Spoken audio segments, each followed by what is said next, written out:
d'un humain n'a jamais vu, Dieu que nul œil d'un humain n'a jamais vu, nulle pensée jamais conçue, nulle parole ne peut te dire, quel mot te dit pour te mesurer.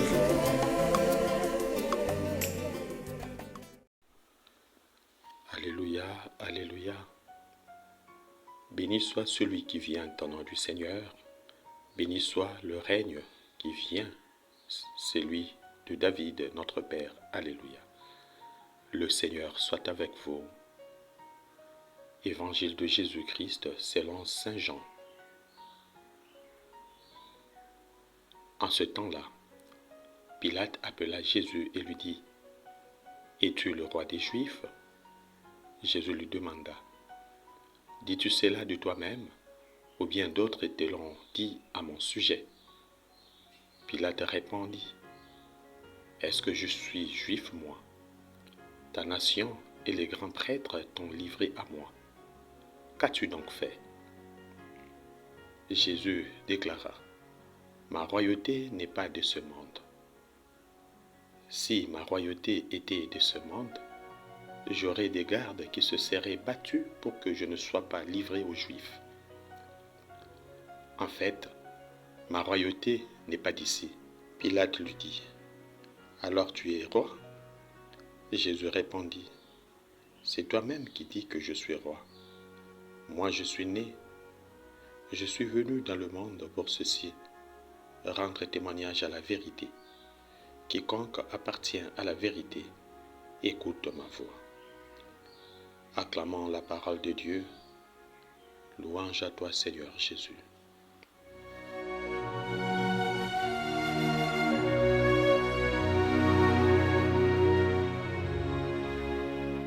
Mes frères et sœurs, vous qui me suivez à partir de vos écrans, à partir de vos téléphones,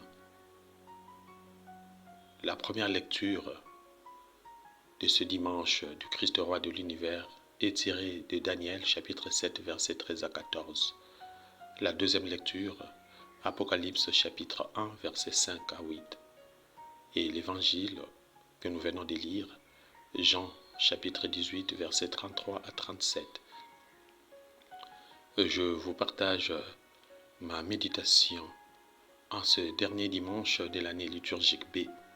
L'Église nous invite à célébrer le grand jour de la solennité du Christ roi de l'univers, car en lui toute chose trouve son accomplissement.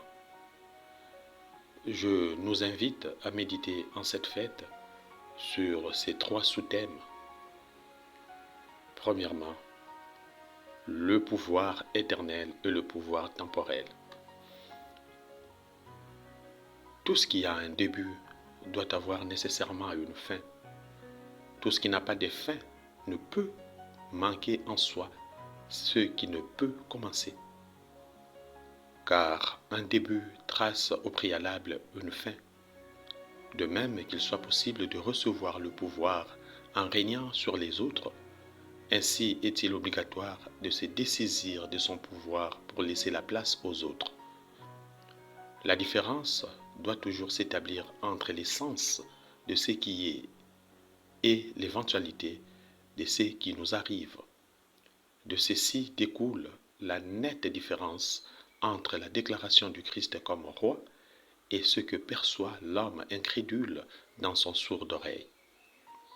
Deuxièmement, la fragilité des royaumes de la terre face au roi de l'univers. Le Christ devant Pilate se dit roi. Il le déclare ainsi car sa royauté est toute spéciale. Pilate et le reste des Juifs sont incapables de percevoir qu'il n'est pas là pour évincer les pouvoirs éphémères de ce monde, car il n'y a pas de commune mesure entre la royauté que le Christ instaure et les royautés de ce monde. La royauté du Christ n'est pas institution humaine. Luc chapitre 18 verset 36, Daniel chapitre 7 verset 14. Alors que les rois de ce monde comptent sur des hommes pour être élus, la royauté du Christ n'a pas besoin de propagande pour s'établir. Alors que celle du monde passe en se faisant des publicités comme un nouveau produit sur le marché, car elle doit toujours vouloir convaincre au-delà de sa vraie nature. La royauté du Christ ne flatte personne et évolue sans complaisance, alors que celle de ce monde a choisi des courbettes comme mode de vie, même devant des forces des ténèbres. Matthieu chapitre 4, versets 8 à 9. La royauté du Christ est au service des autres, surtout les plus humbles, alors que celle du monde sert souvent pour son propre intérêt et commande un maître, confère Luc chapitre 22, verset 25. La royauté du Christ n'a pas de mandat, confère Apocalypse chapitre 6, Apocalypse chapitre 1, verset 6, Psaume 93, verset 1, alors que celle du monde doit se battre pour revoir et revoir encore son mandat. Troisièmement, 3 maladies à éviter dans notre vie. 3 maladies du pouvoir. Ces quelques exemples cités dessus montrent à suffisance que le Christ a dans son essence et son principe la royauté, tandis que Pilate et les humains dirigent par éventualité. Les humains doivent être humbles dans leur manière de diriger en faisant référence à celui qui détient pouvoir, gloire et royauté sans fin. C'est lui le souverain de tous les rois de la terre, confère Apocalypse chapitre 1, verset 5. C'est par son obéissance et son humilité qu'il s'est acquis la royauté dépassant toutes les limites et tous les temps.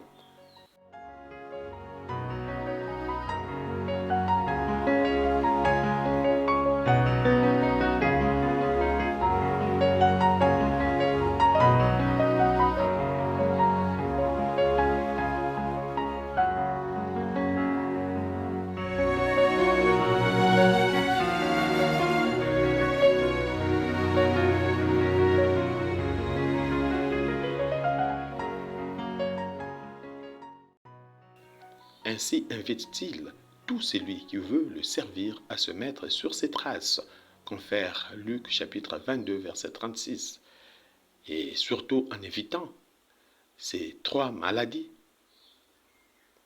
que je nomme: la facilité à vouloir imposer sa puissance. Deuxième maladie, la séduction à accroître sans fin sa volonté de dominer. Et troisième maladie à éviter, le refus de reconnaître que chaque règne de ses responsabilités a une fin. Bonne fête du Christ roi de l'univers. Tatampelo depuis Bangui.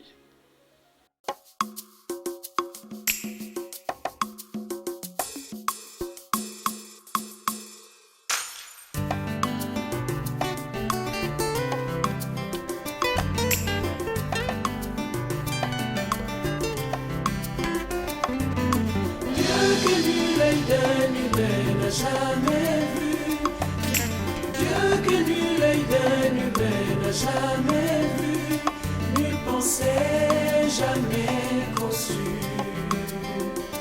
nulle parole ne peut te dire, quel mot te dire.